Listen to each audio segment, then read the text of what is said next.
Snow packed into Cordelia Valewood's lashes until the world became slits of gray and white and pain. Every step toward the frost-born border barracks felt like walking on split bones. The wind came down off the northern ridges in knives, slicing through her torn cloak, through her dress, through skin already sticky with blood and melted sleet.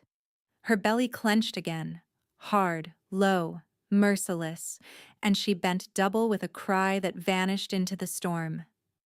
"Not yet," she whispered to the pup inside her. Her voice shook so badly she barely recognized it. "Please, little moon, not out here, not in the snow, please." 8 months. Too soon, too cold, too alone. Behind her, the Ironhold Mountains were gone under white fury, but she could still hear Zephyr's voice as clearly as if he stood at her shoulder. "Poisoner, liar, you thought we would not discover what you did to my brother's heir?" She stumbled, caught herself on one hand, and felt ice bite her palm. Her other arm wrapped around her stomach. Instinctive, feral, desperate. She was a pack healer. She knew exactly what premature labor in a blizzard could mean. She knew the color of death on infant gums. She knew how quickly blood cooled. She also knew Zephyr had meant this.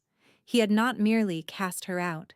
He had timed it between patrol shifts, stripped her winter furs under pretense of searching for vials of poison, and ordered the outer gates opened just long enough to throw her into the storm like offal. "Let the snow judge her," one guard had said as he shoved her down the steps. "Should have cut the bastard from her first," another had muttered. "Save us the trouble." Cordelia swallowed bile and kept moving. A black shape emerged ahead through the whiteout. Timber palisade, watchfire glow, the angled roofline of the Frostborn barracks half buried in drift. Sanctuary territory. Rival territory. Territory that might kill her on sight if they believed Ironhold's accusation. Another contraction slammed through her, deeper than the last. Her knees hit snow. She screamed this time, throat raw. Boots thudded on the wall walk above. "Hold!" a voice barked. "Identify!" Cordelia forced her head up. Cordelia Valewood, healer of Ironhold. She almost choked on the title. Exiled, seeking sanctuary under border law. Silence, except for wind and her ragged breathing. Then sharper. "State your offense." She laughed once, broken, humorless. "According to Zephyr Ironhold, treason by poison." Murmurs above. A spear point appeared over the gate's edge, then another. "Do not move," the first voice said.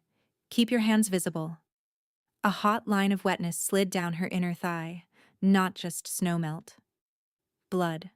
Her pulse spiked. "I'm in labor," she gasped. "Please." Her body convulsed with another tightening. She grabbed for the closed gate beam and missed. The world tilted. She saw, dimly, the gate crack open and torchlight slash across the snow. A large figure ducked through first, moving fast and low despite the drift. He wore a common soldier's leathers under a heavy wolf fur mantle, no crest on his shoulder, no command braid at his wrist.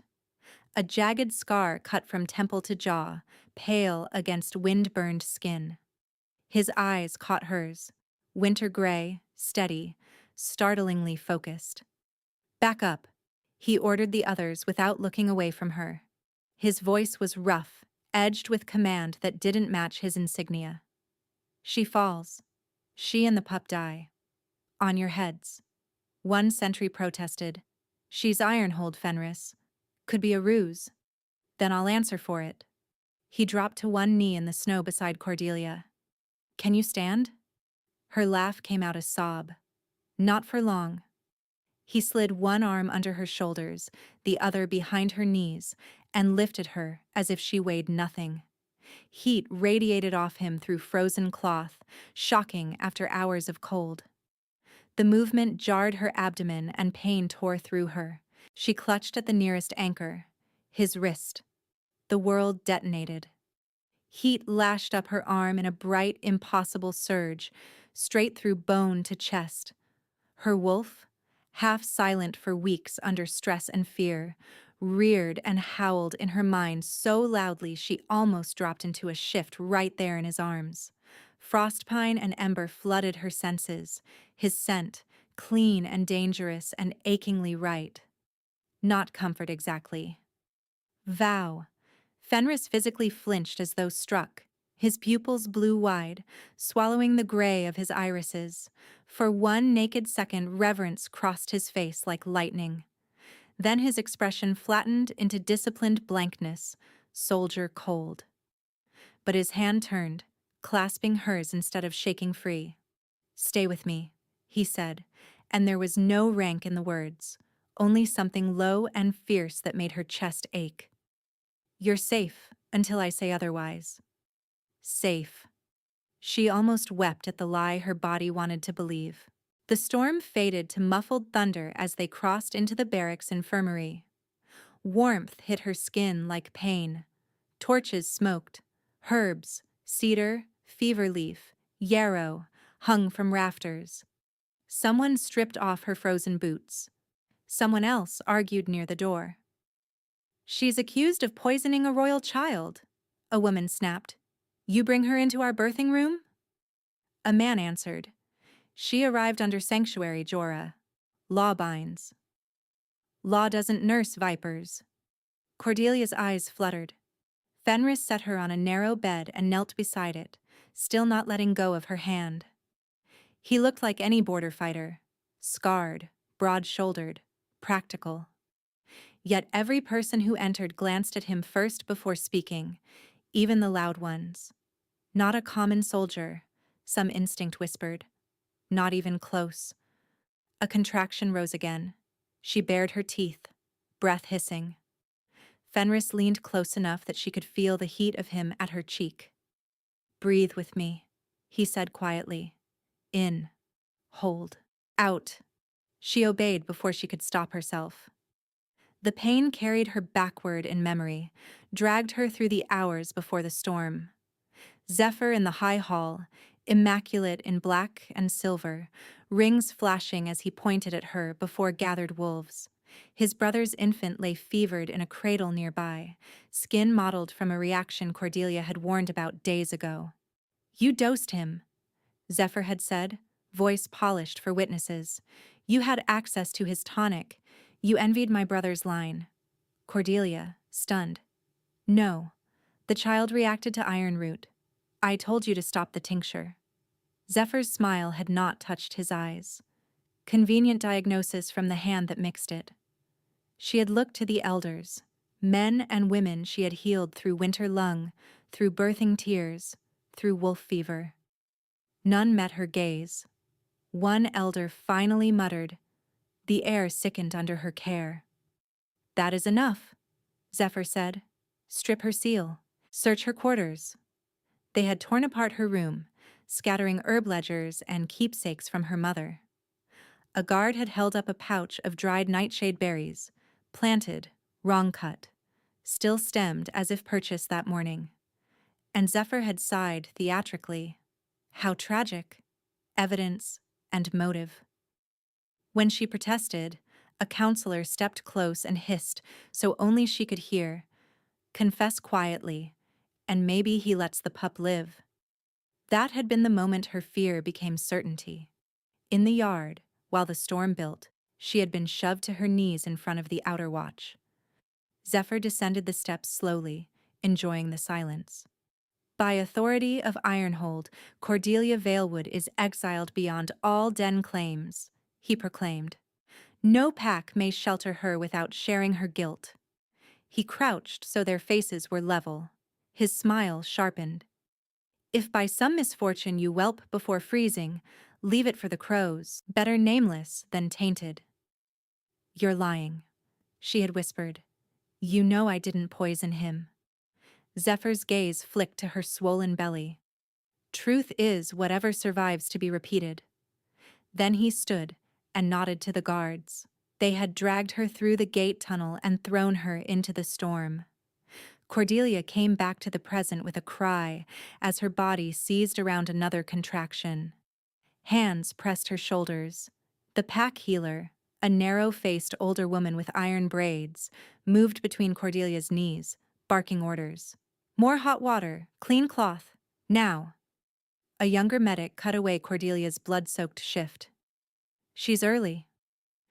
Then we keep both alive and argue politics later, the healer snapped. Fenris stayed at Cordelia's side through every wave of pain. She hated needing him, hated the way her fingers sought his wrist each time the contractions peaked. Hated that the mate bond hum under her skin felt like home. Between pushes, she rasped, "Who are you?" His jaw tightened. "Fenris, Border Watch." "That's not what I asked." A flicker of something. Regret? Amusement? And then another contraction stole her breath before he could answer.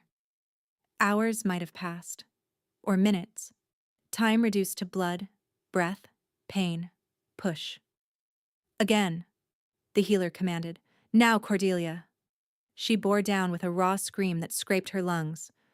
Pressure, tearing, fire, then sudden emptiness and a wet, furious cry that split the room.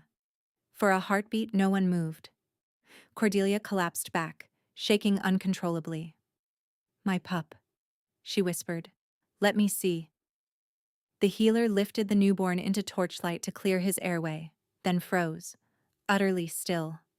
The infant's cries softened to little hiccuping sounds. Steam rose from his damp skin in the warm room. Across his tiny spine, from nape to tailbone, lay pale silver markings that seemed to drink the light.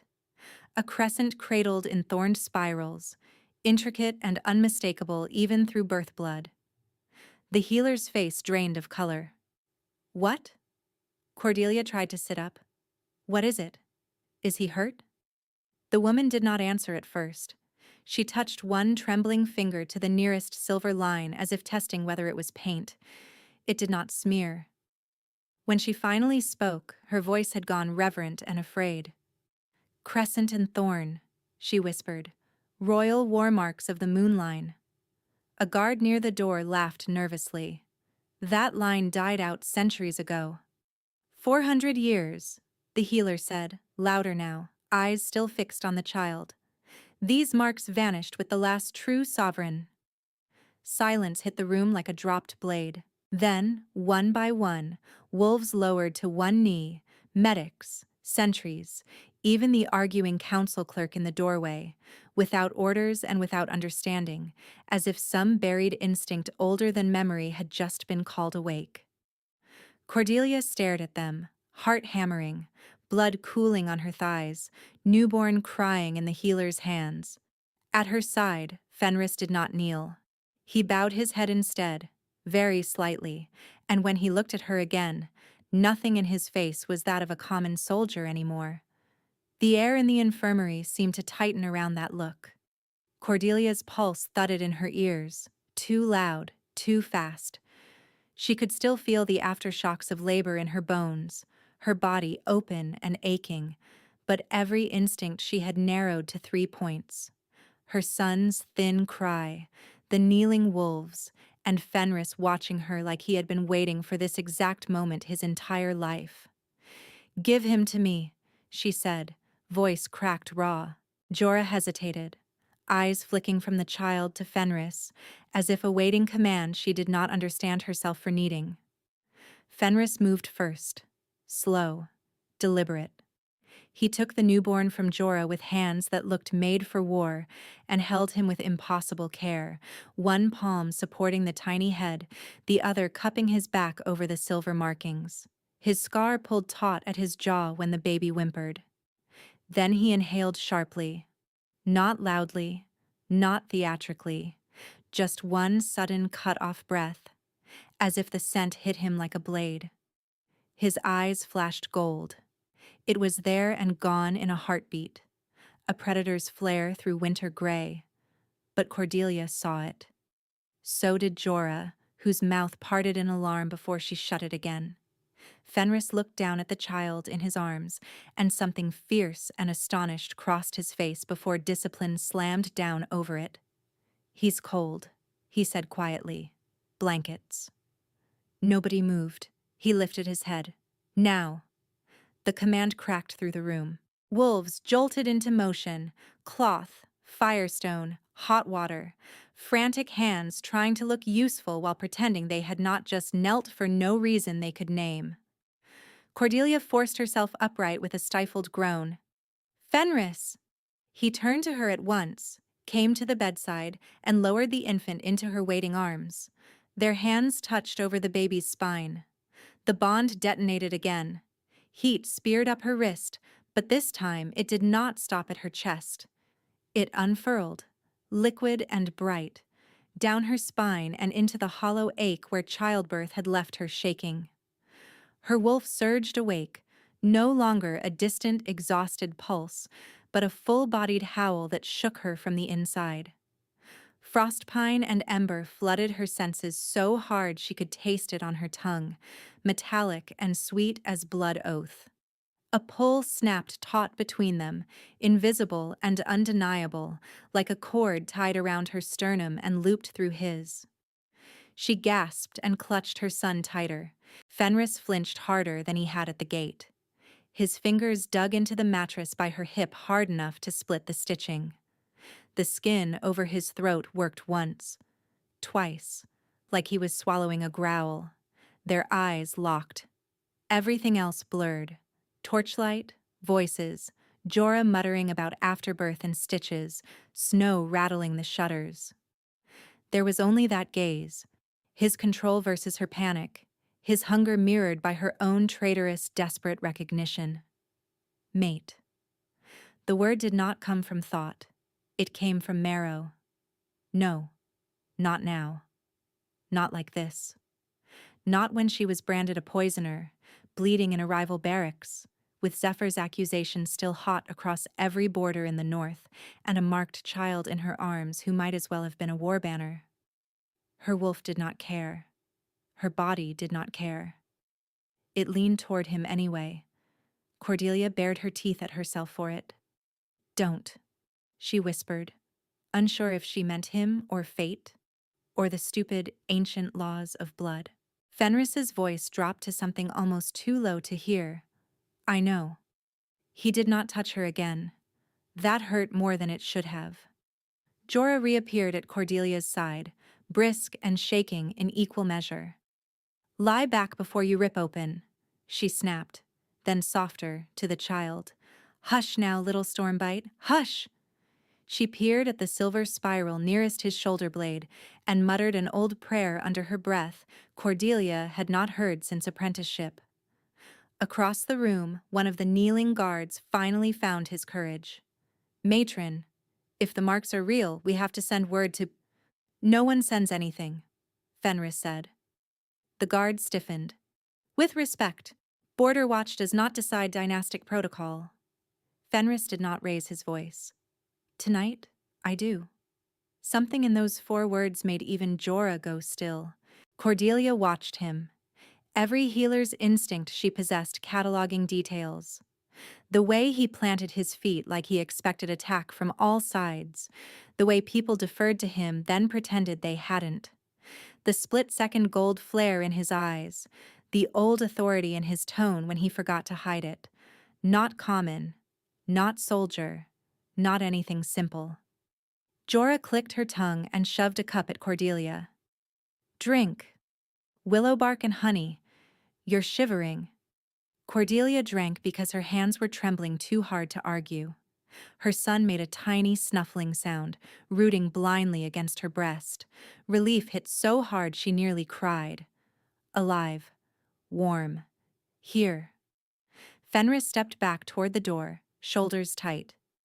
2 guards outside, he ordered. No one enters without my word. By what rank? The same guard asked before he could stop himself. Fenris turned his head just enough for the scar to catch the firelight. By the rank that keeps you breathing if Ironhold crosses that gate before dawn. The guard swallowed. Yes, sir. Sir? Cordelia caught it. So did everyone else. Fenris looked back to her once, a question in his eyes he did not voice. Stay. Fight? Trust me anyway? She had nothing left for questions. She cradled her child and nodded once. He left. Night deepened around the infirmary in layers. Shutters latched against wind. Braziers fed. Lamps turned low. Distant boots pacing the corridor. Cordelia drifted in and out while Jorah checked bleeding, pressed her abdomen and stitched what needed stitching with practical cruelty. By the time the worst tremors passed, her son had fed twice and fallen asleep, swaddled against her side in wool too fine for a border post. Someone important had opened stores for them. Jorah washed her hands and eyed Cordelia over folded arms. "You haven't asked his name." Cordelia looked down at the tiny face, the dark, damp curls at his crown. "I haven't had breath to think one." "Think fast," Jorah said. "Rumors already outrunning the storm." She left before Cordelia could answer. The door opened again an hour later. Fenris came in alone carrying a basin and a stack of clean cloth. Cordelia's spine tensed. "Where are the medics?" "Rotating watch. Arguing in the hall. Spreading stories." He set the basin on the stool beside her bed. Steam curled up carrying cedar and clean soap. "You need the blood out of your hair before it mats. Cold will pull your stitches if you try alone." She stared at him. "You're doing this yourself?" "If you object, I can call Jorah back." She almost said yes out of reflex. Pride, fear, habit. But her neck ached. Her arms were heavy, and the thought of another stranger's hands made her skin crawl. "Fine," she muttered. "But if this is an interrogation..." "It isn't." He knelt beside the bed, wrung out a cloth, and tested it against the inside of his wrist before touching her. "Lean forward." The first pass of heat through her hair made her hiss. Not from pain, from shock. The water stayed perfectly warm despite the draft, as if held at body temperature by will alone. She watched his hands. Steady, careful around her scalp bruises, never lingering where they didn't need to. No probing questions, no demands for names, motives, alliances. He could have pressed now. She was exhausted, isolated, indebted by sanctuary law, with a child everyone suddenly wanted. Instead, he cleaned dried blood from behind her ears like this was all that mattered. After several minutes, low and almost absent-minded, he began to hum. Cordelia froze. The tune was old, older than pack anthems, older than most written righties. 4 notes rising, 2 falling, a gentle loop meant to match breath. Den song, sung to frightened pups through thunder and first fevers. Her mother's song. Cordelia turned her head too fast and winced. "Where did you hear that?" Fenris paused, cloth in hand. For the first time all night, uncertainty touched his face. "Your mother, Alara Valewood, worked triage in the East Plague camps 22 winters ago. She sang that to calm wolf fever patients when they were too delirious to shift safely." His gaze dropped to the basin. "One of the survivors was a captain under me." He remembered. "Under me. Not under my commander. Under me." He resumed wiping her hair, gentler now, as if he knew exactly what his words had exposed and chose not to retract them. "She was kind," he added after a beat. "People still speak of it." Tears burned unexpectedly behind Cordelia's eyes. She blinked them back before they fell. Most people spoke of her as weak, too soft for rank. His mouth twitched, not quite a smile. Then most people were cowards hiding from debt. Silence stretched, not uncomfortable. Her son made a sleepy squeak. Fenris glanced over instantly, then back to Cordelia, waiting for instruction. "Could you..." She hated how tentative she sounded. "Could you check his swaddle? I can't bend yet." "Of course." He stood, adjusted the blanket with 2 careful fingers, and paused when the baby fussed. "May I?" Cordelia nodded. Fenris lifted the child against his chest. The change was immediate. Tiny fists unclenched, crying stilled, breathing evened. The silver marks along his back seemed almost luminous in the low firelight. Cordelia watched the scene with a strange ache. Her son quieted fastest to her, yes, but this was different. Recognition meeting. Recognition. Bloodline, bond line, something older than either. You feel it too, she said softly. Fenris did not pretend ignorance. Yes. Do you know what he is? No. Do you know what you are? His gaze met hers over the child's head. A man trying very hard not to make promises he can't keep. It was not an answer. It was, somehow, honest anyway. Later, after he settled the baby back at her side and banked the brazier, Cordelia woke from a nightmare with a strangled cry. Zephyr's hand reaching for her son through snow, blood on the gate, the infant gone silent. She jerked upright, heart sprinting. Fenris was there before she could reach for the knife under her pillow. Not on her bed. Not touching her. On the stone floor beside it, wrapped in his cloak. One hand resting near but not on the mattress edge.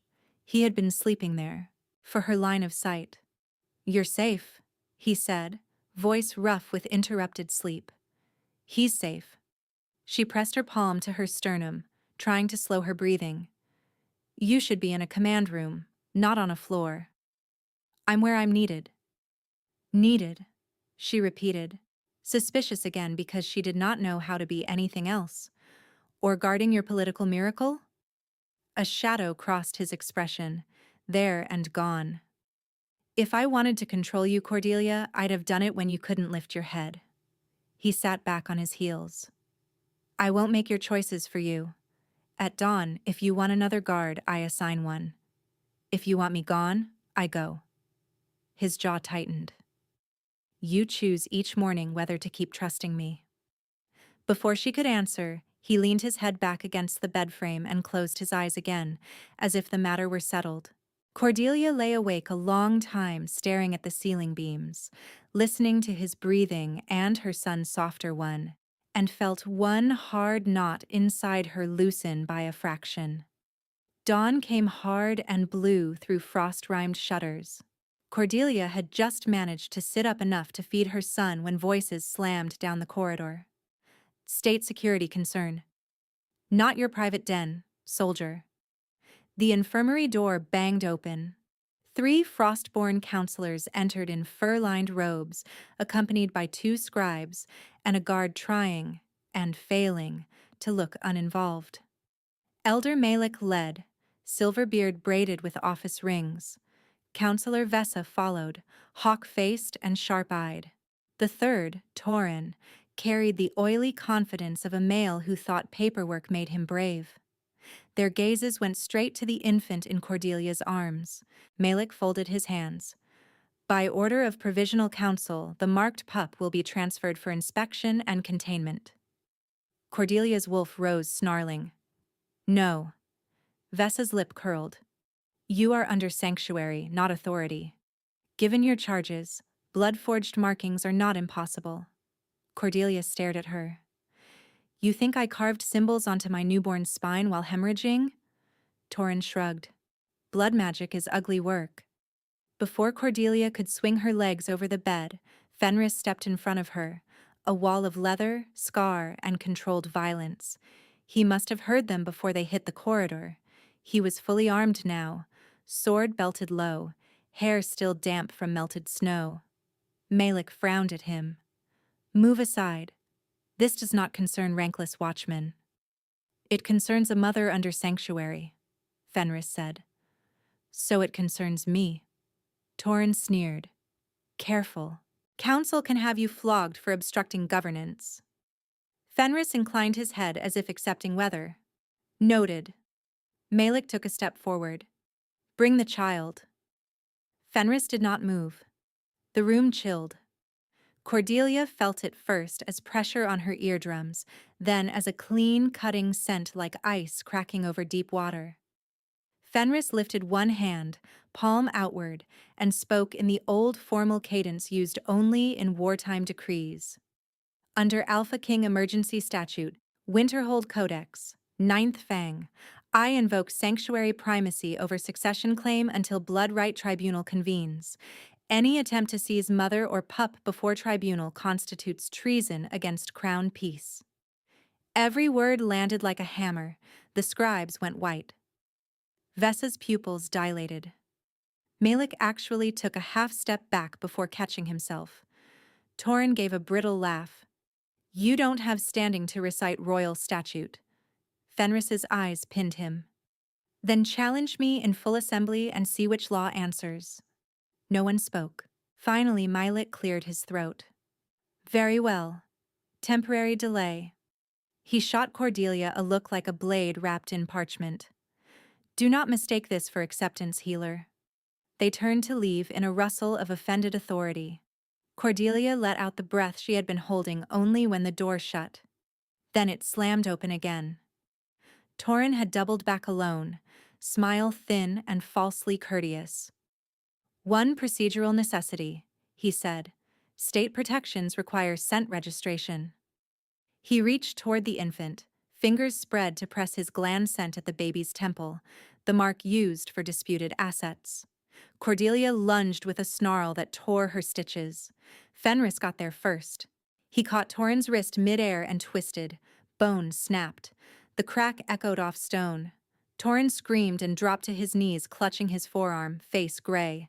Fenris stood over him, voice quiet enough to terrify. You touch a mother under sanctuary without consent. You forfeit den rights in my territory. Torin spat through pain. You can't exile a counselor, I just did. Fenris looked to the guard at the door, who had gone statue still. Escort him beyond inner gates. Strip his seals. He does not cross Frostborn threshold again until tribunal sentence or my death. The guard swallowed hard. Yes, sir. Again, sir. Torin was dragged out cursing, boots scraping, one arm dangling wrong, the corridor filled with startled shouts. Inside the room, silence. Cordelia's son startled at the noise and began to cry. Her hands shook as she gathered him close, whispering nonsense comfort against his hair. Fenris turned away from the blood drops on the threshold and knelt by the bed, staying just out of reach. Are you torn? He asked, eyes on her abdomen, clinical despite the adrenaline still rolling off him. A little, she managed. Jorah. The healer barreled in, took one look at Cordelia's face and Fenris's expression, and wisely asked no questions until she had checked the stitches and rewrapped the bandage. When Jorah finally left again, muttering about fools and politics and broken bones she refused to set gently, Cordelia sat in the quiet with her son sleeping against her chest and Fenris standing watch by the door. You broke a counselor for us, she said, for touching you without leave. Most alphas I've known would call that necessity. His gaze hardened. Most alphas are why laws rot. She studied him a long moment, the scar, the restraint. The violence used like a blade, not a fire. The man who could frighten a council with a sentence and still warm water so her stitches would hold. Fenris, she said slowly, what are you hiding? He met her eyes, did not lie, did not answer. After a beat, Cordelia shifted her son carefully and held him out. Fenris blinked, surprised. Take him, she said. Just while I drink this before it gets cold. Something soft and wrecked flickered across his face before he smoothed it away. He accepted the baby like an oath, cradling him close, and the child settled with a sigh against his chest. Cordelia watched them and felt, for the first time since the gate, that lowering her guard might not be the same thing as surrender. A knock sounded at the infirmary door. 3 hard raps. Pause. 2 more. Not a healer's rhythm, not a guard's. Fenris's head turned before the second set landed. His whole body went still, then sharpened. Stay here, he said. Cordelia almost laughed at the absurdity of it. I can barely stand. Where exactly would I go? His mouth twitched, but his eyes stayed cold. He handed the sleeping infant back to her with visible reluctance, then crossed to the door and opened it only a hand's width. A young runner bowed, breath steaming. Outer gate signal, sir. Ironhold banners under truce. High Alpha Zephyr requests immediate audience with Frostborn Council. The name hit Cordelia like a fist to the sternum. Her grip tightened around her son until he squirmed. She forced her fingers to loosen, whispering apology into his curls. Fenris asked, voice level. How many with him? 20 riders visible. More in the tree line, maybe 30. 2 elder envoys from Stonefang already there, and... The runner swallowed. Formal herald drums. Formal. Public. Witnessed. Zephyr had not come to retrieve a disgraced healer quietly. He had come to perform. Tell the council hall I'll attend, Fenris said. The runner blinked. Attend, sir? Fenris looked at him. Just looked. The runner bowed lower. Yes, sir. When the door shut, Cordelia realized she was shaking. He came himself, she whispered. Why would he risk crossing border snow unless he thinks he already controls the room? Fenris moved back to her bedside. Can you feed him now? She stared. You're asking about feeding? I'm asking if the pup can go 3 hours if needed. 3 hours. Not a routine council spat then. Cordelia nodded numbly. If he settles after. Good. Jorah will stay with you. 2 of my guard at the door. His jaw tightened. No one touches him without your consent. No one. Fenris. She caught his wrist before he could turn away, the bond flaring hot under her skin. He'll lie. He'll say anything to make me look unstable. I know. He planted evidence. He poisoned his own nephew's medicine and blamed me. Her voice broke on the memory. If they send me back, he'll kill my son. Fenris's gaze locked on hers, and for one unguarded beat the common soldier mask slipped. Command lived there. Crown did too, though unspoken. They will not send you back, he said, each word deliberate as an oath, not breathing. Then he was gone. The next hour crawled. Jorah came and went with compresses and broth. Cordelia could barely swallow. Outside, boots hammered corridors in erratic bursts, messengers, guards changing posts, council aides carrying tablets and seal wax trays. Twice, Cordelia heard raised voices from deeper in the barracks, then abrupt silence that meant someone with real authority had entered. Her son fed, fussed, slept.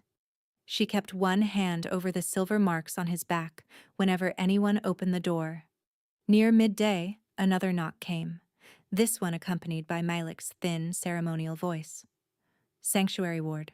Open for council notification. Jorah swore under her breath and let them in. Malik entered first, beard freshly oiled as if for feast, not crisis. Vesa followed, expression sharpened to a blade. Behind them came a robed herald in Ironhold black, carrying a silver-capped scroll tube. No Zephyr. Of course not. He preferred venom delivered by polished mouths. The herald bowed minimally. By authority of High Alpha Zephyr Ironhold, recognized peer of Northern Pax, I present grievance petition to Frostborn Provisional Council and all witnesses of standing. He cracked the seal and read in ringing court cadence. Cordelia Valewood, formerly healer in Ironhold employ, is accused of intentional seduction of unknown males to counterfeit lineage and produce an illegitimate claimant bearing falsified sovereign markings through bloodcraft and skin-staining rites. Jorah made a choking sound of disbelief. Cordelia went very still. Said claimant, if circulated, threatens interpact stability and military treaty continuity. Ironhold therefore demands immediate neutral transfer of mother and infant to joint custody pending trial. Failure to comply shall be interpreted as Frostborn, intent to weaponize forged bloodline against lawful northern governance. The herald rolled the parchment closed. There are additional affidavits. Vesa's eyes glittered. 3 elders from allied packs attest they observed suspicious male traffic near Valewood quarters prior to exile. Cordelia barked out a harsh laugh. Suspicious male traffic? I ran a healing ward. Males with broken bones came to my door every day. Malik raised a placating hand that placated nothing. These are serious allegations. Perception matters. Perception? Cordelia's wolf surged, teeth bared behind her ribs. He threw me into a blizzard 8 months pregnant and now writes poetry about governance. The herald stiffened. Mind your tone. Mind your pulse, Jorah snapped. She could smell your fear from the hall. Vesa ignored them both. There is more. Zephyr proposes compromise. Surrender the child alone for protective holding during the coming eclipse rite. Mother may remain here under guard until tribunal. Cold spread through Cordelia's limbs. There it was. Not her. The child. He wants my son, she said. Malik did not meet her eyes. He wants to prevent civil fracture. And if I refuse? Vesa's smile did not reach her eyes. Then rival packs may withdraw warriors from Frostborn winter lines until this threat is contained. Military abandonment. In late storm season. A death sentence wrapped as policy. The herald replaced the tube at his hip. Council vote at sundown. Attendance requested for all principal parties. He bowed again and left. Malik lingered a second, gaze dropping to the swaddled infant. Something like awe flickered there. Then calculation swallowed it. Prepare yourself, healer. Truth rarely wins without spectacle. They exited, taking their fur and perfume and political rot with them. As soon as the latch clicked, Cordelia swore and nearly stood before pain knifed through her abdomen and dropped her back against the pillows. Jorah caught her shoulders. Don't be stupid. They're going to vote on my son like he's a land parcel. I know. Jorah's mouth was grim. And 2 elders are already bought. Maybe 3. Cordelia stared at her. Bought? Stonefang Envoy arrived with 6 marriage contracts and 2 crates of summer grain from Ironhold stores. You think that's charity? Jorah squeezed once, hard. This is bigger than one pup, girl. Zephyr's threatening to collapse half the North's supply lines if he doesn't get what he wants. A soft cry came from the blankets. Cordelia looked down. Her son's tiny face crumpled, sensing her panic. She pressed her nose to his temple and forced her breathing slow. I won't let them take you, she whispered. I don't care what banners he rides under. But when she lifted her head, the room suddenly felt too small, its stone walls no thicker than paper against what was coming. By late afternoon, the barracks had split into invisible camps. Some guards bowed a fraction deeper when they passed Cordelia's door, eyes flicking to the infant with nervous reverence. Others looked away entirely, unwilling to be seen choosing sides. Twice she caught the words forged, and Omen hissed outside the ward before Boots hurried on. Fenris did not return until the light went copper at the shutters. When he entered, fatigue rode him hard, snowmelt darkening his shoulders, dried blood at one knuckle, fury banked so deep it read as calm. Cordelia searched his face. Well? Zephyr's good, he said simply. He cried in front of the council. She blinked. Cried? Spoke of a fallen healer he once trusted. Claimed your delusions worsened in pregnancy.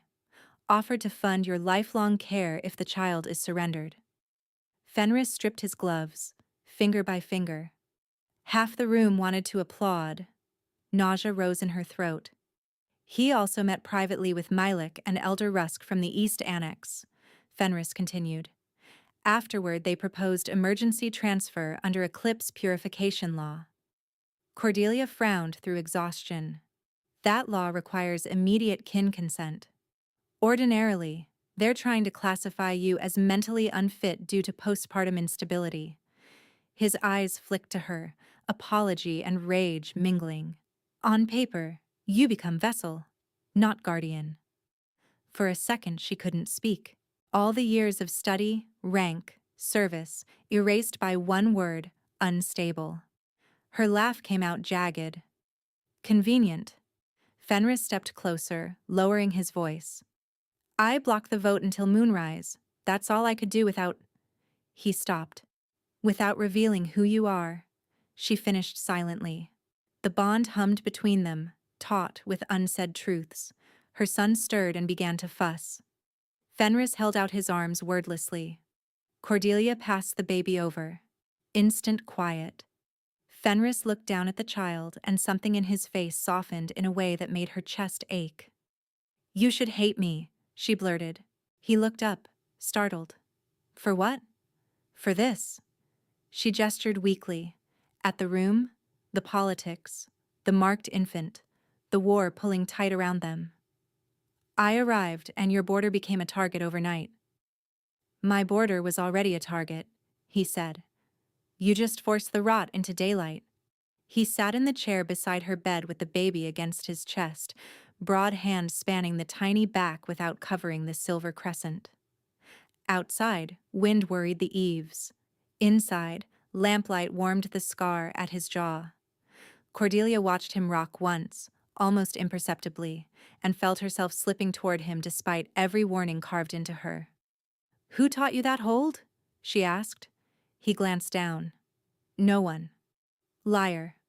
A faint smile. "I watched." "From where?" "Doorways, corridors, places men pretending not to want families stand." The answer landed harder than she expected. The room quieted around them. No council, no herald drums, just the three of them breathing. Fenris lifted his gaze. "He has your stubborn mouth." "You noticed his mouth?" "I notice everything about him." His voice roughened. "I can't seem not to." Heat climbed Cordelia's throat, frightening in its tenderness. She looked away first. "This is a terrible time to feel anything." "The worst," he agreed. Silence settled again, gentler this time. She let it.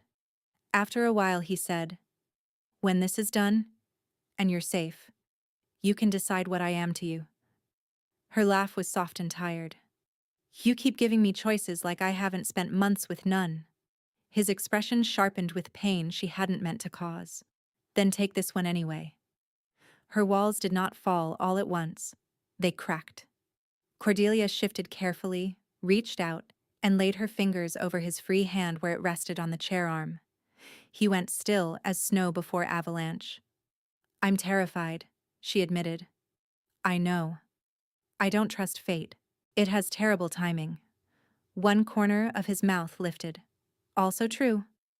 "But she swallowed.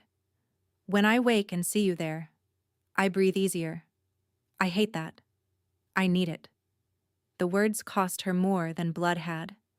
Fenris turned his hand, lacing their fingers with reverence that bordered on worship. "I'll take hated and needed," he murmured, "for now." Their foreheads nearly touched as he leaned in, breath warming her lips, the bond bright as live wire between them. A horn blast split the corridor. Then another, not ceremonial. Alarm. Fenris was on his feet before the second note ended, child already in his arms. Shouts erupted outside. Running boots. Steel drawn. Jorah slammed through the door, hair half loose, face white. "Inner ward breach," she panted. 3 dead in South Hall. Attackers in frostborn cloaks. Cordelia swung her legs off the bed despite the tearing pain. "How many?" "Unknown. They cut lamp lines first. Half the corridor's dark." Jorah looked at the infant, then Fenris. "They're heading this way." Fenris thrust the baby into Cordelia's arms and drew his sword in one smooth motion. "Jorah, bar the back infirmary door." "Cordelia, under the bed arch." "No." Cordelia staggered upright, one hand braced on the bedpost, child tight against her chest. Her wolf pushed forward, feral and shaking. "If they came for him, hiding won't stop it." A crash sounded at the outer corridor. Someone screamed, then silence. Too sudden. Fenris moved to stand between Cordelia and the door, blade angled low. "Stay behind me." A voice called from outside, male, strained. "Open, guard patrol." Fenris's nostrils flared once. "Not ours." The latch lifted anyway. The door burst inward. Two figures in Frostborn guard capes rushed in, wrong stance, wrong scent. Cedar pitch and nightshade resin under wet wool. Cordelia knew that smell. Ironhold Apothecary Stores. The first attacker lunged for her, not Fenris. Fenris met him mid-stride, steel flashing. The man dropped with his throat opened clean. The second whipped a weighted net from his belt and threw, not at Fenris, at the baby. Cordelia twisted, taking the cast across her own shoulders.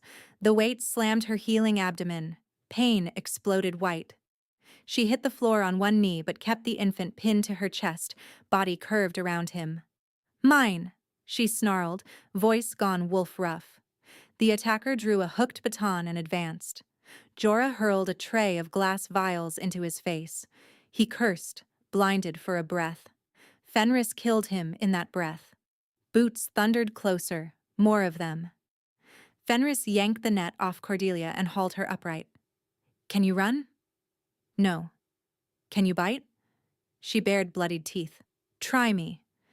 He almost smiled, savage and proud. Then his expression changed as he listened to the hall, counting steps, mapping threats. "Too many," he said. "This wasn't a snatch and flee. It's coordinated." As if to prove him right, a new voice rang from the corridor, amplified by command and ritual. "By emergency council decree, surrender the marked pup for protective custody. Resistance will be treated as sedition. Malik." Cordelia stared at the doorway, disbelief curdling into fury. Attackers still bleeding on her floor, and they were calling it decree. Fenris's eyes went glacial. They're using the assault as pretext. Another shout layered over Malik's, Zephyr's herald voice, clear as polished steel from somewhere deeper in the hall. "High Alpha Zephyr invokes Eclipse Right authority.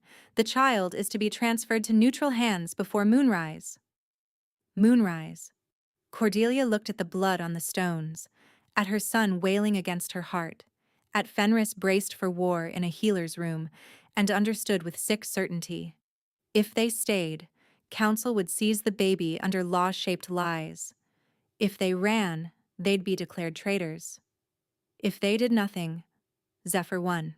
Fenris glanced back at her, sword dripping. "Cordelia, decision. Now." Outside, the battering ram hit the infirmary's outer gate for the first time. The battering ram hit again, wood booming through stone. Fenris didn't wait for a third strike. He grabbed a fallen attacker's cloak, wrapped it around Cordelia's shoulders to hide the blood on her shift, then looked straight at her. "Last chance," he said. "I can cut us out through the north tunnel." She heard the tunnel in his voice. Escape. Dark. Survival. She also heard Malik outside, using law as a weapon. He'd call her fugitive by dawn. Zephyr would call the pup stolen. Every pack would choose the cleaner lie. Cordelia tightened her hold on her son until his cries hitched. "No tunnels." The ram struck again. She lifted her chin. "Take me to the Moonwell." Fenris stared at her for one taut heartbeat, and nodded once, hard. "Jorah." "I'm coming," Jorah snapped, already shoving packets of powdered silverleaf and smokethorn into her apron. "If anyone bleeds, they bleed where I can yell at them." The infirmary gate cracked on the next hit. Fenris kicked over the nearest brazier. Coals rolled and burst sparks across spilled spirits and herbs.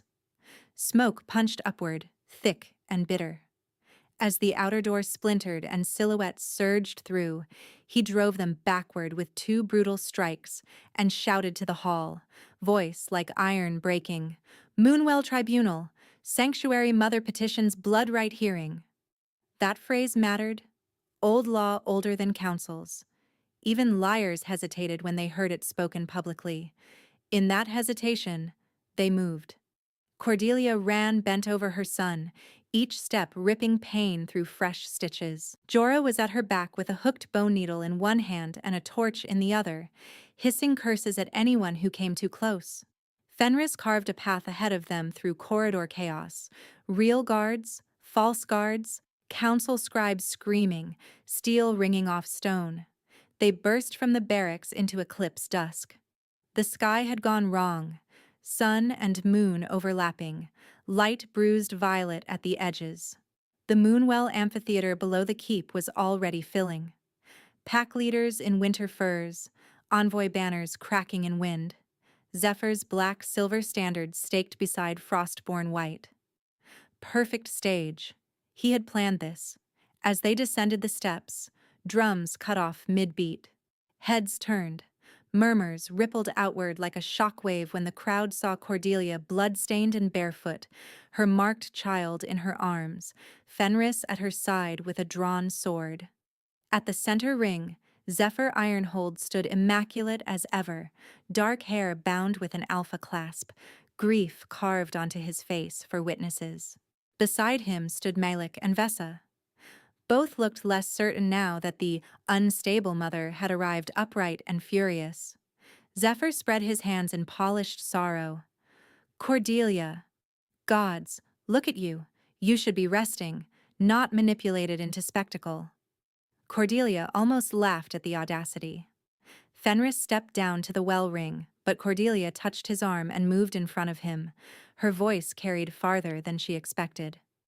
I, Cordelia Valewood, sworn healer under Moon Oath, reject transfer, reject neutral seizure, and call healer's oath trial before moon and water. A hiss ran through the crowd. Several elders immediately started protesting. Rankless exile cannot call. She's accused of bloodcraft. Sit down, Jorah barked from behind Cordelia, or I'll sedate you myself. Malik lifted his staff. This council does not consent to ritual coercion. Cordelia turned to him, blood drying on her knuckles. It doesn't require your consent. That's why your ancestors wrote it. Fenris didn't smile, but she felt his approval like heat through the bond. Zephyr tilted his head, still playing patient martyr. If she insists on theatrics, I welcome truth. Liar, her wolf snarled. The eclipse deepened. Moonlight, thin and silver, touched the surface of the well. Cordelia stepped into the ring. The Moonwell was black water in carved stone, rimmed with old cedar posts scored by centuries of oath cuts. Cordelia handed her son to Jorah. Do not let anyone take him. Jorah bared her teeth. Let them try. Cordelia drew the healer's silver hook from Jorah's belt, curved, narrow, meant for stitching tendon, not combat, and sliced her palm open above the water. Blood fell in bright drops, then spread like smoke. She closed her eyes and called memory scent the way her mother taught her. Not thought, not image. Breath. The exact breath from that night in Ironhold when the air first convulsed.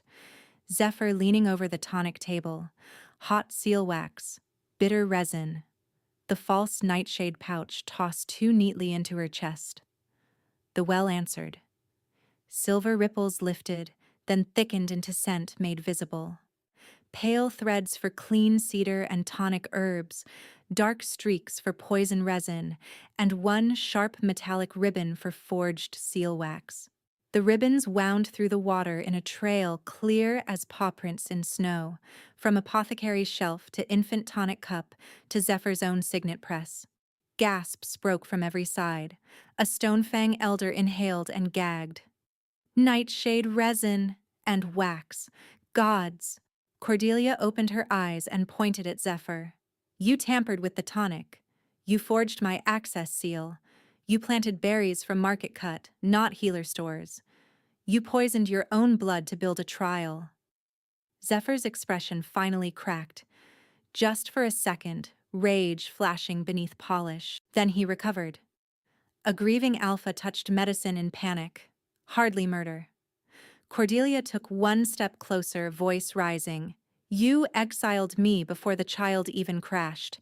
You had witnesses ready. You had proclamations drafted. And tonight you sent assassins in Frostborn cloaks to seize my son. Malik shouted, Unproven? Fenris flung a blood-stained guard cloak into the ring. It landed at Malik's feet, inside out. Ironhold stitch marks lined the hem. Silence. Then murmurs turning ugly. Zephyr drew himself up. You expect this rabble magic to overrule rank? I expect truth to choke you, Cordelia said. The crowd surged, shouting over one another. Vesa tried to call order and got drowned out. Then movement above.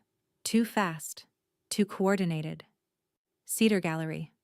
3 figures dropped from the upper rail at once, crossbows already raised toward Jorah and the child. Cordelia moved before thought. She shifted mid-stride, bones snapping into wolf form with a scream ripped half by pain, half by fury. Her wound reopened, hot blood slicked her flank. She hit the first assassin full force, drove him backward, and slammed him against the well ring hard enough to crack stone. His crossbow discharged into the sky. The second reached Jorah. Cordelia wheeled, still half-shifted, snatched the silver hook in her teeth, and when he grabbed for the swaddle, she drove the hook up under his jaw and into the cedar post behind him. He convulsed, pinned, choking blood. The third got a hand on the blanket. Fenris met him with a roar and split him from shoulder to sternum in one descending strike. Jorah never dropped the child. When the last body hit stone, the amphitheater had gone dead quiet except for Cordelia's ragged breathing. She forced herself back to human shape, trembling violently, blood running down her thigh, and turned toward the witnesses with silver hook still in hand. "No more speeches," she said hoarsely. "Judge." Zephyr spat blood from where Fenris had clipped his mouth in the melee and laughed, wild now. "Fine," he snarled. "I challenge for honor right, single combat. Me against your pet soldier. Winner claims legal custody and command standing." A dangerous murmur swept the ring. Challenge law was older than most treaties. Fenris stepped forward. "Accepted." "No." Cordelia's voice cracked like a whip. Every head snapped to her. She stood swaying, one hand pressed to her reopened stitches, the other held out for a blade. "By maternal blood right under sanctuary assault, I claim co-champion status," Malik started. "You can't—" "I can," Cordelia said. "And if you forgot that clause, read your own codex before you sell another mother." Jorah stripped a short, moon-forged knife from her boot and slapped it into Cordelia's palm. "Don't miss." Fenris looked at Cordelia, something fierce and stricken in his eyes. "You're bleeding." "So is he." The eclipse reached totality. Shadow swallowed the ring. Only moonlight at the edges, silver as old teeth. The duel began. Zephyr came in fast and frontal, exactly as he always had in sparring. Overpower, intimidate, dominate center. Fenris met him head-on, taking the first crushing blows on forearm and shoulder, turning Zephyr's heavier strikes into glancing losses without yielding ground. Cordelia circled left. Zephyr saw and kicked at her knee. She barely slipped it, pain exploding up her leg. Fenris took Zephyr's next cut across the ribs to keep him from pressing her. Blood darkened Fenris's side. He didn't slow. "Stay behind me," he growled. "Not happening." Zephyr laughed through his teeth. "Still defiant, little healer? You were easier on your knees." Cordelia's vision narrowed to a tunnel of red. Months ago, before exile, she had stitched Zephyr after a border raid. He'd refused anesthesia, preening through pain while she cleaned a deep rake along his left flank where old scar tissue never fully knit. She remembered every ridge under her fingers. She waited for it now. Fenris drove Zephyr back with brute force, blade locking blade. Zephyr twisted, overextended to break free, and his guard dropped exactly where the scar pulled tight under rotation. "Now!" Fenris barked. Cordelia moved. She dropped low, slid through blood on stone, and slashed moon-forged steel across Zephyr's left flank at the old seam. The wound split open in a wet line. Zephyr screamed, stumbled, weight collapsing onto his rear leg. Fenris hit him with a shield bash from the hilt and sent him to one knee. Zephyr still tried to rise. Cordelia stepped in, teeth bared, and cut behind his right knee. Hamstring severed. He crashed fully to the stones. Fenris's sword point drove into the hollow of Zephyr's throat. The ring held its breath. Zephyr looked up at Cordelia, hate bright as fever. Blood foamed at his lips when he spoke. You were supposed to die nameless in snow. Cordelia knelt just enough for him to hear her over the crowd. No, I was meant to remember. She pressed her knife to his skin, not cutting, just letting him feel the edge. Fenris's voice rolled over the ring in formal cadence, stripped of disguise at last. Zephyr Ironhold, found guilty by oath trial, sanctuary assault, kin poisoning, and treason against crown peace. By tribunal law, you are stripped of Alpha Crest and command blood.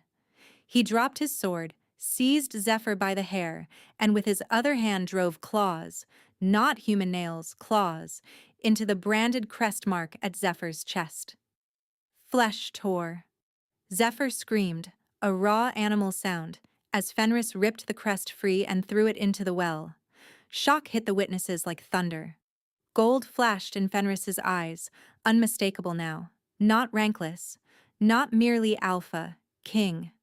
Zephyr tried one last curse, choking on blood. Pretender. Fenris picked up his sword and, as the first rim of sun returned beyond the moon, drew the blade clean across Zephyr's throat.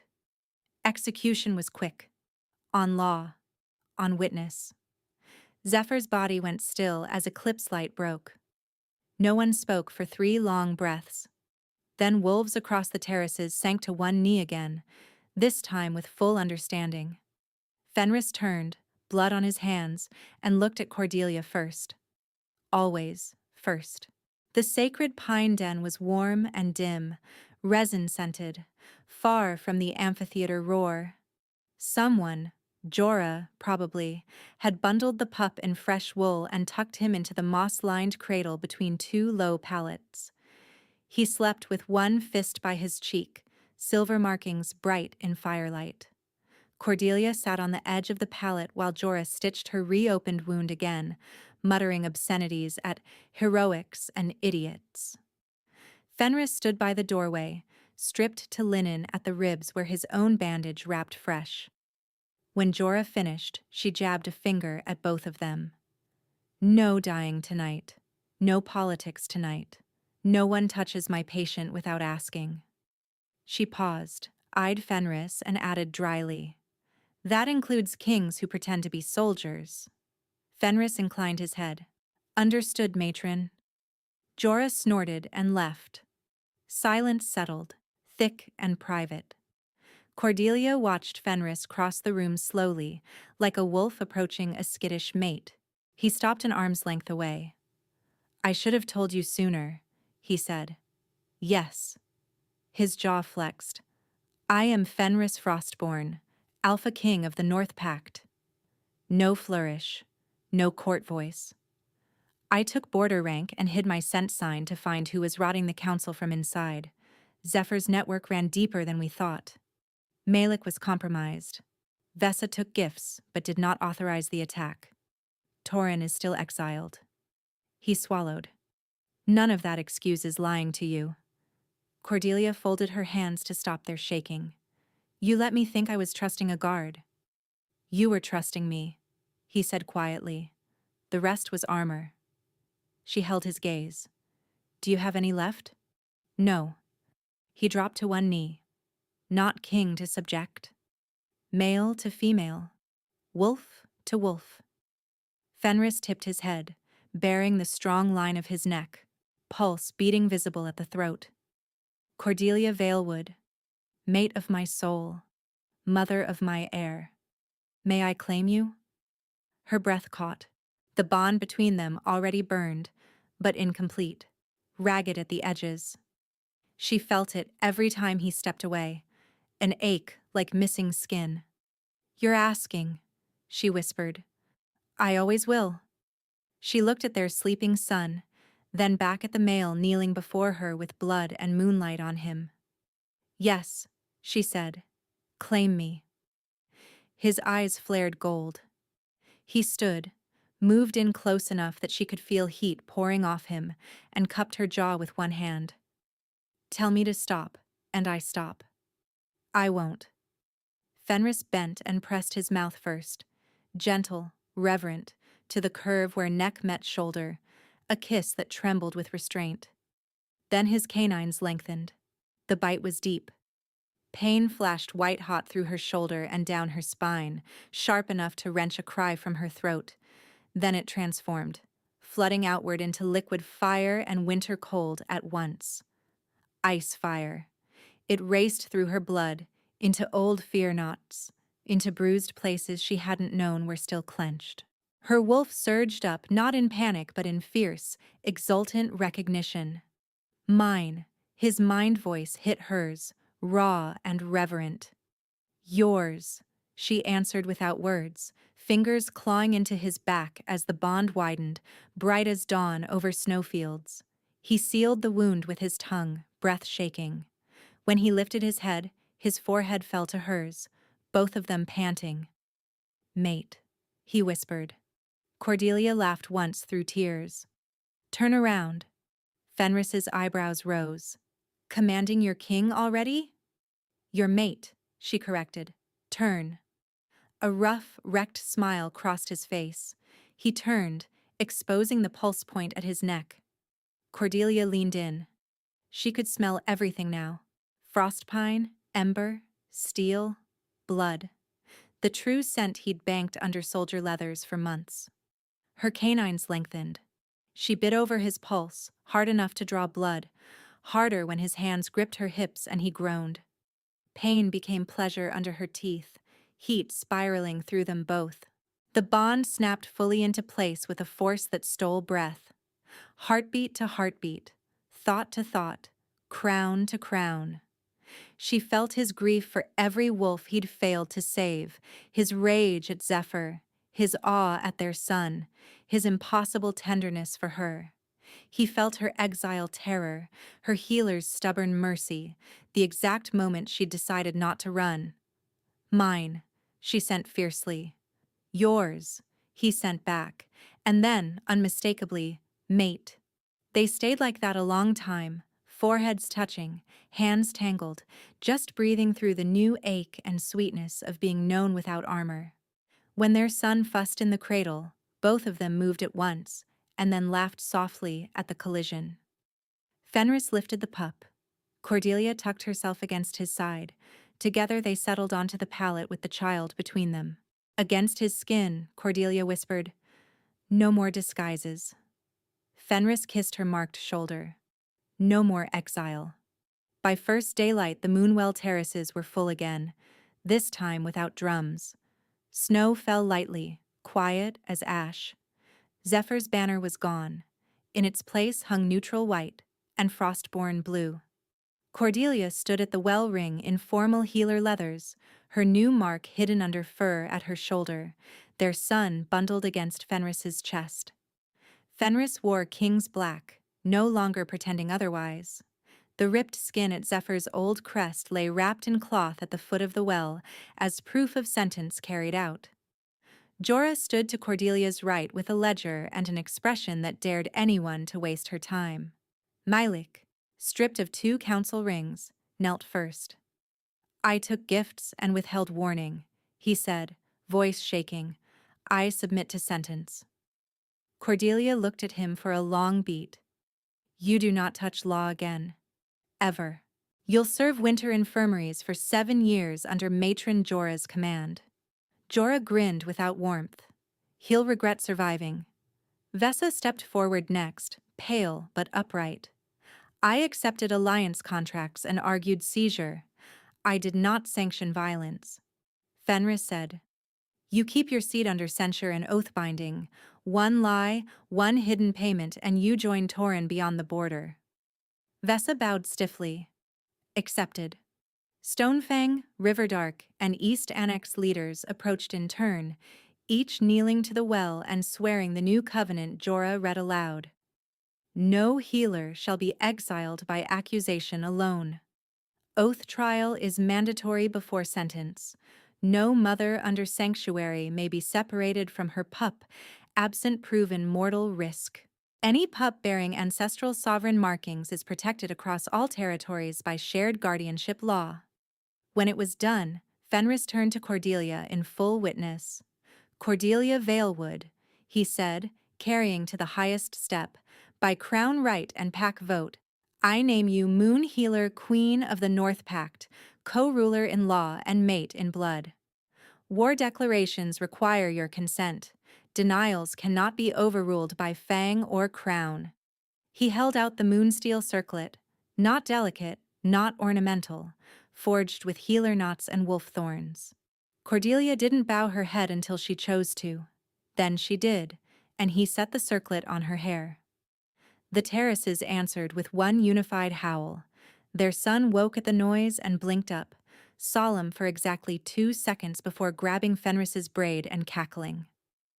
Laughter broke across the crowd, real, surprised, human. Cordelia took her child, turned to the assembly, and began calling names from Jorah's second ledger. Maris of Lower Den, exiled for stillbirth omen charge, reinstated. Tala Reed, banished for refusing bonded pairing after assault, reinstated. Nera and both pups, property seizure under debt law, nullified. One by one, women and outcasts stepped forward from the edges of the terraces where they had been standing uncertain, and one by one Cordelia brought them into the ring. By the time the bells rang noon, the Moonwell stones smelled not of fear, but of cedar tea, milk, wet wool, and snow. That evening, in the fortified pine den, Fenris sat on the floor in full king's braids, while their marked son climbed his chest like a mountain and tried to chew his thumb ring. Cordelia, shoulder aching pleasantly under her mark, laughed until she cried when the pup sneezed and accidentally shifted one tiny paw into fur. Fenris looked up at her over the child's head, eyes bright, bond warm and steady between them in the open daylight. No disguises, no exile. Just a laughing pup with silver on his spine, a healer queen with blood on her oath and peace in her hands, and a king who had finally learned kneeling could be its own kind of power.